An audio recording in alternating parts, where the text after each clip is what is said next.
Yo, balik lagi sama gua di channel Beratin. Dan ya, pada kesempatan kali ini gua akan mengupdate untuk Bitcoin dan juga Habar gitu ya teman-teman. Jadi Habar udah cukup lama nggak dibahas. Untuk market overall kita lihat dulu ya. Di sini Fear and Greed Index ini turun ya. Kemarin kan sempat di sekitar 58, 57, ini jadi 48 lagi, which is benar-benar balik di pertengahan dan masih di kategori netral. Dan ya, untuk per saat ini sih mau market kemarin kan sempat koreksi ya, kemudian adanya pemantulan sedikit per pagi ini gitu ya. Dan ada juga yang melawan arah ya, lawan arus seperti Sui, Uniswap, Tau gitu ya, VET, Render ya, dan beberapa yang lainnya. Satu ya teman, Wave nih masih sekitar 5%-an di 24 jam terakhirnya. So kemarin juga udah dibahas ya untuk Bitcoin dan juga Foundry. Jadi mungkin buat teman-teman yang belum nonton, ada analisa Foundry, XRP, PP, Ethereum, Shiba, bisa ditonton di beberapa video yang lalu. Jadi semalam memang adanya beberapa news event dan speak dari salah satu The Fed teman-teman ya, dari anggota The Fed menyatakan untuk di bulan November itu adanya chance untuk cut rate lagi di 0,5 basis point teman-teman. Ya, jadi bisa di prepare karena di Oktober ini kan udah masuk di bulan Oktober ya. Ini nggak ada pertemuan, jadi nggak adanya cut rate. So di bulan depan ada pertemuan lagi dan diinfokan cut rate itu di sekitar 0,5 atau 50 basis pointnya di bulan November. Itu juga diinfokan ya, seperti yang tadi saya sampaikan, untuk cut rate di 0,5 ya. Kemarin kan ada cut rate 0,5, nanti ada lagi 0,5 lagi teman-teman, diinfokan seperti itu. So ya, di sini masih tren positif sebenarnya untuk menjelang Oktober ya. Di sekarang kan bulan Oktober. Kita lihat dulu untuk inflow-nya gimana. Ini per 27 September sebenarnya kan ini adalah inflow terbesar ya. Kemudian di 30 September, nah ini udah mulai ngerem-ngerem lagi nih mereka melakukan pembeliannya. Karena penutupan kuartal ya, dan per hari ini itu udah memasuki kuartal 4, dimana itu adalah kuartal akhir di 2024. Ya, hopefully lah ya, untuk di kuartal akhir ini di Oktober, November, Desember market lebih menghijau lagi, khususnya altcoin. Gimana untuk si Bitcoinnya? Ya sebenarnya kalau kita lihat monthly-nya, yes, monthly-nya ini closing tadi di 63.300-an. Ya teman-teman, ini masih di bawah dari bear candle atau bearish candle pada 1 Agustus. Pada bulan Agustus, sorry. Ya, di sini masih di bawah sebenarnya. Ya, cuman ya masih it's okay lah. Kita bisa lihat juga pas banget ya, ini tail candle sampai 66.500-an. Kita bisa lihat di sini garis putih. Kemudian dia closingnya di bawah, teman-teman. Ya, at least sedikit lebih atas pada area SNR di box orange di sini. Ya, sedikit lebih atas dan masih possible sebenarnya untuk dia going up. Karena ya overall dia cuman korektif banget. Kita bisa lihat nih secara monthly. Udah naik, boom boom boom, kemudian nih korektif banget tuh. Tipis-tipis candlenya kalau kita lihat secara bulanan closingnya. So, kita lihat juga untuk weekly bagaimana. Kemana weekly so far masih so good ya, closing masih di atas dari previous high-nya dia. Adanya retracement atau koreksi ini untuk lanjut naik. Dan masih sama untuk skenario terburuknya, untuk dia bisa ngambil retracement di sekitar 61 ribuan dolar nih secara weekly before dia going up. Tapi kalau misalkan kita lihat, oh ini minggu pertama Oktober aja dia udah going up, udah breakout di atas 68.000, ya udah bagus banget. Cuman selalu kita harus prepare untuk skenario terburuknya gitu ya. Jadi mungkin buat teman-teman yang sudah buyback dan lain sebagainya di 54, 56.000, 57.000 gitu ya, apa waktu dia retracement di 57, 58, ya udah tinggal hold aja teman-teman. Oke. Kita lihat lagi untuk daily-nya bagaimana. Nah, untuk daily-nya sebenarnya kan dia pas banget nih. Testing di previous SNR ya, box orange ini, plus di sini ada EMA21. Ini balik lagi, ini masih possible sekali. Ketika memang trennya sekuat itu, ya udah dia testing hanya sekedar sampai sini aja, udah going up lagi. Nah, kemudian kalau misalkan kita balik lagi nih, tarik menggunakan Fibo dari swing low terakhir di sini internalnya ke swing high-nya dia, and ya pas banget nih di Fibo atau retracement 0,3 nih. Kita bisa lihat di sini ini adanya golden ratio. Kalau memang trennya sekuat itu, ya udah dia cuma testing sampai 0,3 aja, nggak usah sampai 0,6, 0,5. Sudah mendapatkan pemantulan. Ya at least balik lagi nih, testing lagi nih ke 64.500 untuk si Bitcoin. Ya jadi di sini adanya confluence of support EMA21, SNR, Fibo 0,3 untuk secara daily time frame.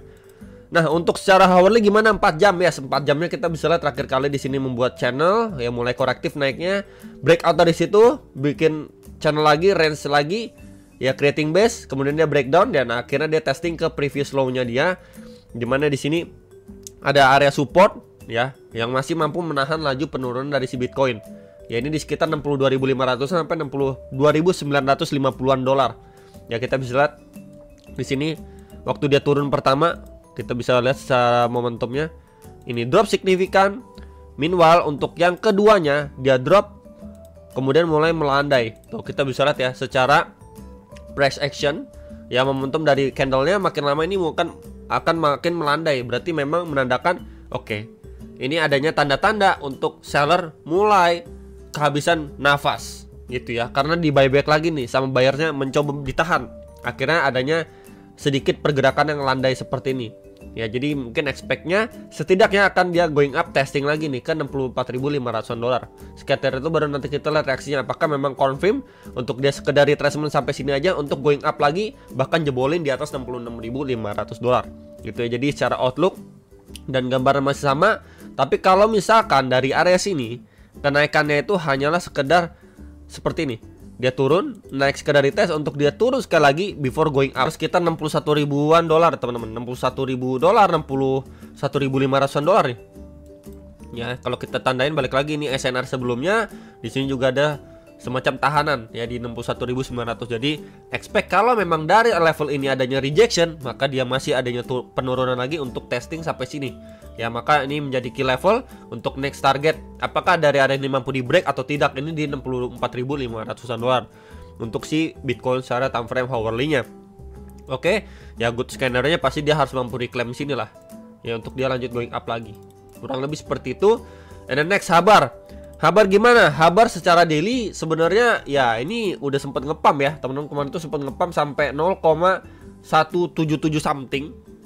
Cuman sayangnya waktu dia drop kebanting sampai tes lagi nih ke area bawah ya, ke area bawah waktu bear market. Nih coba saya tandain teman-teman ya. Tandain juga di area sini dengan warna putih deh. Di 0,0359 sampai 0,0477 dolar. Ya balik lagi ke range ini teman-teman, gila kan. Dia udah sempat nge-spike, turunnya dalam banget untuk Habar. Ya, tapi kita bisa lihat juga setelah dia mengalami penurunan yang terus-menerus, ya ini akhirnya dia breakout dari trend resisten. Di sini kita bisa hubungkan di sini tuh, ya, kemudian di area sini, loh, dia turun di dalam sebuah channel, akhirnya dia mampu break, ya, break di sini kurang lebih pergerakannya pun mirip-mirip, ya mirip-mirip seperti Bitcoin. Ini adalah high-nya sebelumnya udah mampu di take out, nih sama si Habar, ini udah mampu di break. Ya reject dari situ, ya retracement nih EMA 21. Nah makanya kan kita bisa lihat nih mirip sama pergerakan Bitcoin saat ini. Plus di sini adanya tahanan juga nih, tuh di 0,056 sampai 0,573 dolar. So ini menjadi area ideal untuk next target pasti di sini. Ya beberapa area next target di mana di 0,0524 sampai 0,0537 dolar. Kita gunakan Fibo juga teman-teman, bisa dari swing low terakhir ke previous swing high-nya. Ya box putih pertama itu di 0,5 sampai 0,3 dolar. 0,5 sampai 0,3 Fibo retracement secara daily. Gitu ya. Jadi simpelnya adalah sebentar pakai mana nih? Pakai pet ya. Ya dia breakout, ya and retest. Nah, ini untuk going up lagi. Tuh, next leg up-nya kemana, bro? Ini leg up-nya next-nya di sini. Pas di sini, teman-teman. Ini next targetnya. Untuk si Habar. Ya, ini di 0,0687 sampai 0,0702 dolar untuk Habar gitu ya. Jadi ini bisa menjadi target ya at least di bulan Oktober lah. Ya kita lihat bersama-sama apakah momentumnya ini masih kuat sampai situ. Even better ya dia bisa visit atau revisit area yang lebih atas, teman-teman. Di mana, bro? Di sini. Ya, di sekitar 0,07335 sampai 756 dolar. Jadi ini merupakan beberapa area next target untuk Habar. Ya, teman-teman bisa follow up kembali secara daily time frame. Meanwhile kalau misalkan kita lihat untuk time frame 4 jam ya gimana? Ya, ini lebih detail lagi ya. Ini ada tahanan ya sebelum dia going up lagi nih. Ya. Plus ini previous SNR juga nih pada pergerakan sebelum ini resisten, ini support gitu ya. Jadi at least di sini dia ya dapat pemantulan lah ya. Ataupun kalau misalkan dari sini balik lagi dia masih lemas pun ya kita bisa pantau area bawah nih 0,053 something untuk kabar before dia going up. Jadi proyeksinya masih sama ya. Kalau dia breakdown dari dua area ini baru mungkin kita lebih siap-siap pasang sabuk pengaman. Tapi selama dia masih atau kabar masih berada di dua area ini probabilitas untuk dia lanjut naik itu cenderung lebih besar untuk kabar, teman-teman. Ya, jadi untuk kabar kurang lebih ini target retracementnya untuk dia going up ke next target. Ya, jadi masih sama seperti Bitcoin dan beberapa altcoin lainnya. Tapi kalau misalkan Bitcoinnya masih turun pun ya kita harus siap untuk penurunan lebih lanjut dan beberapa area juga teman-teman bisa pantau. Palingan itu teman-teman untuk update kabar dan juga Bitcoin. Hopefully bisa terbantu. Jangan lupa analis kembali dan sampai jumpa untuk next video. Salam profit.